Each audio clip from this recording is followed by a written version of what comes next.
कंचनपुर नाम के गांव में माधव और संतोष नाम का दो दोस्त रहते थे। माधव एक बड़ा ही भोला भाला और सरल व्यक्ति था, जबकि उसका दोस्त संतोष बहुत ही बिगड़ैल था। क्योंकि दोनों बचपन से ही एक साथ खेलते थे, इसीलिए उनकी मित्रता हो गई थी। संतोष, जिसे सब सत्तू कहकर बुलाते थे, वो दिन भर आवारागर्दी के अलावा और कोई काम नहीं करता था। माधव के पिता गुजर चुके थे। वो अपना माँ का बहुत ही ख्याल रखता था। वो दिन भर अपने 4 बीघे जमीन में खेती करके पसीना बहाता और अपना माँ और अपना पेट पालता। एक दिन माधव थका हारा जब अपने घर आया, तब उसकी माँ ने कहा, बेटा, तू दिन भर इतनी मेहनत करता है, फिर रात को घर आकर मेरे लिए खाना भी बनाता है। थोड़ा आराम भी कर लिया कर बेटा। ये तू कैसी बातें करती है माँ? मेरी उम्र अभी जवानी की है और जवानी की उम्र काम करने की होती है, ना कि आराम करने की। बेटा, मैं तुझे दिन भर पसीना बहाते हुए देखती हूँ, तो मुझे अपने बीमार होने पर बड़ा ही दुख होता है कि मैं तेरे लिए 2 वक्त की रोटी भी नहीं बना सकती। दिल छोटा मत कर माँ। जब मैं तेरे लिए खाना बनाता हूँ तो मुझे बड़ा ही अच्छा लगता है। अभी इन दोनों बातें कर ही रहे थे कि पड़ोस के सुखिया चाचा आ गया और कहने लगा, बहन, तू बड़ी ही खुश नसीब है कि माधव जैसा बेटा तुझे मिला है। एक तरफ तेरा बेटा है जो सारा दिन खेतों में काम करता है और फिर रात को तेरे लिए खाना भी बनाता है।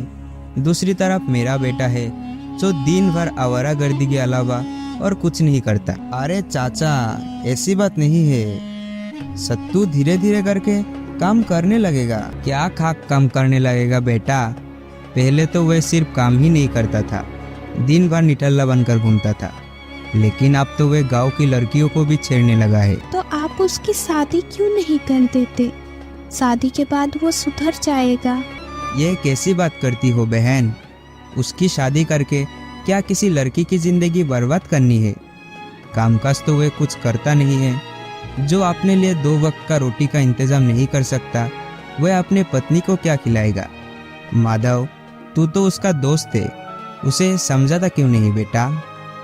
अब बिल्कुल चिंता ना करे सुखिया चाचा, मैं कल इसके बारे में सत्तू से जरूर बात करूंगा। ये लो, मेरे घर पर आज खीर बनी थी और खीर तुझे बहुत ही पसंद है ना माधव, इसीलिए मैं तुम्हारे लिए लाया हूँ। माधव ने सुखिया से खीर ले ली और सुखिया मुस्कुराते हुए वहां से चला गया। अगले दिन माधव सत्तू से जाकर मिला और कहने लगा, सत्तू भाई, तेरे पिता तुझसे बहुत ही परेशान रहते हैं। तू क्यों कोई काम धंधा नहीं करता? सत्तू माधव का दोस्त तो था, मगर अंदर ही अंदर वो माधव से बहुत ही जलता था, क्योंकि गांव में सब लोग माधव की तारीफ करते थे और सत्तू की बुराई करते थे।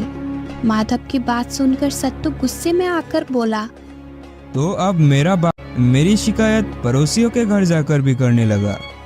ऐसी बात नहीं है सत्तू, सुखिया चाचा हमारे घर जैसे ही तो है और तू मेरा दोस्त है। भला वे मुझसे नहीं कहेंगे तो और किसे कहेंगे? तो तू मेरे बाप का वकील बनकर आया है?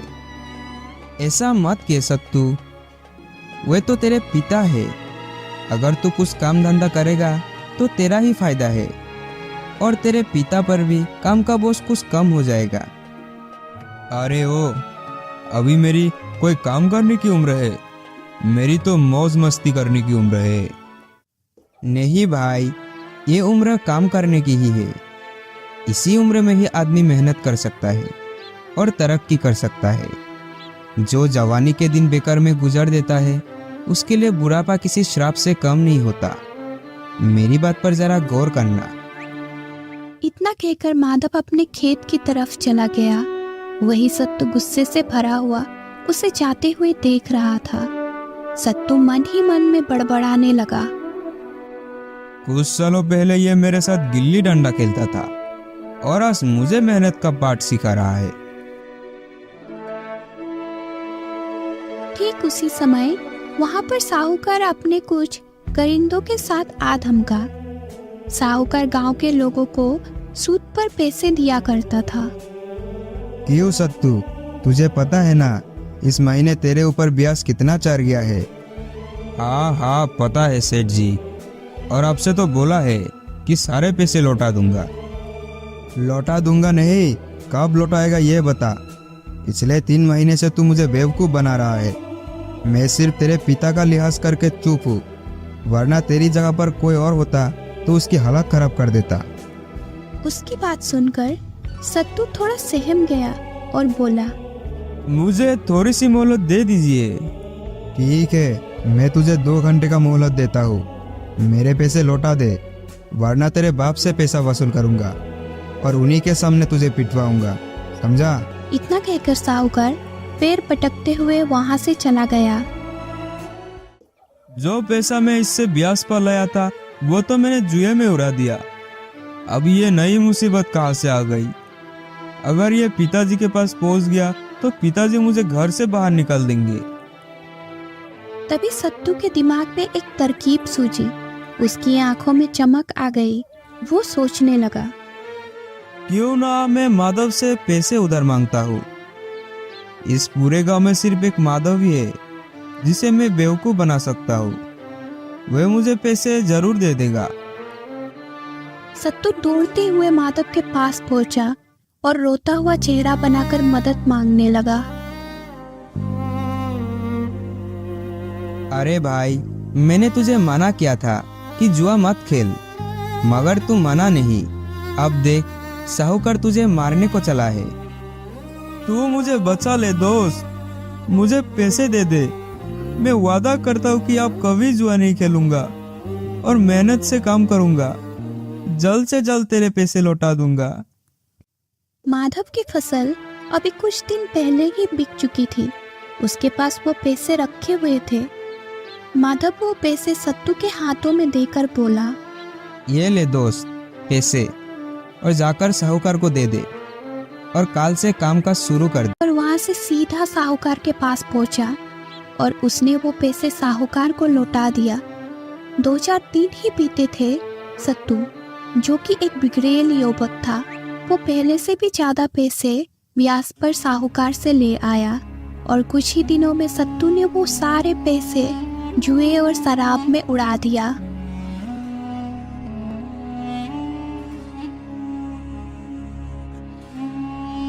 इधर माधव की माँ की तबीयत अचानक ज्यादा ही खराब हो गई और इलाज के लिए उसे पैसे की जरूरत आन पड़ी।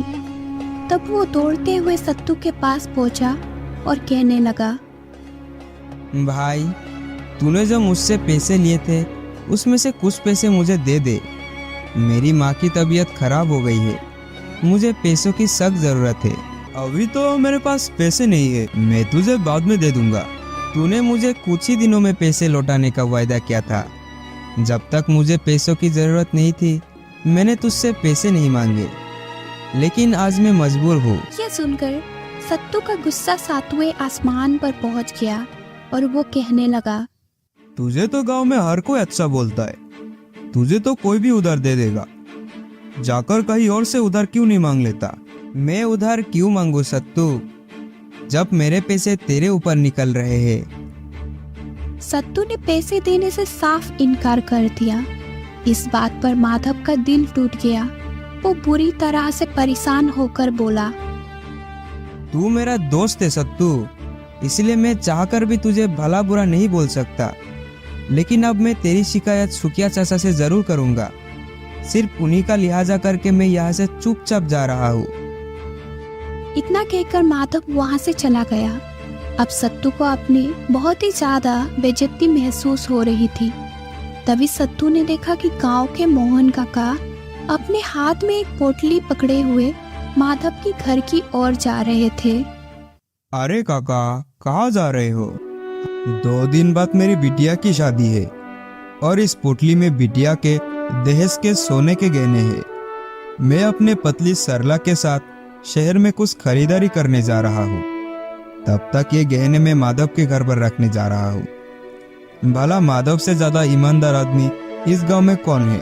इतना कहकर मोहन काका वहां से चले गए। उनकी बातें सुनकर सत्तू के मन में माधव के लिए ईर्ष्या का भाव और भी ज्यादा बढ़ गया।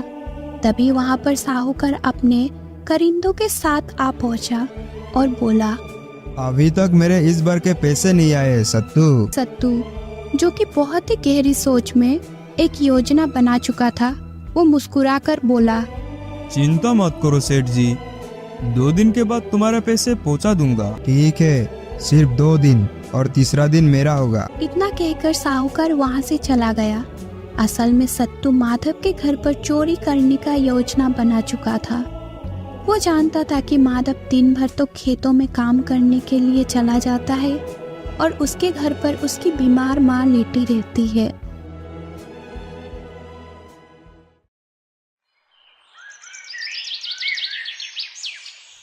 तो अगले दिन सत्तू दोपहर के वक्त पहले बाजार गया और वहां से ठीक वैसे ही पोटली खरीदी जैसी पोटली उसने मोहन काका के हाथों में देखी थी।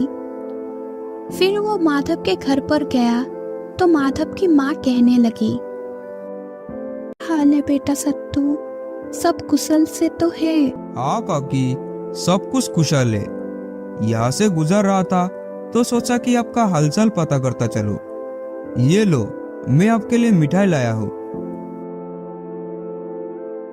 असल में मिठाई में सत्तू ने नींद की दवाई मिला दी थी। माँ ने बड़े ही प्यार से एक लड्डू खा लिया और खाते ही उसे नींद आने लगी। वो कुछ ही पलों में गहरी नींद में सो गई। सत्तू ने बड़ी ही चालाकी से अलमारी में से गहने की पोटली निकाली और ठीक वैसे ही पोटली उस जगह पर रख दी ताकि किसी को शक ना हो।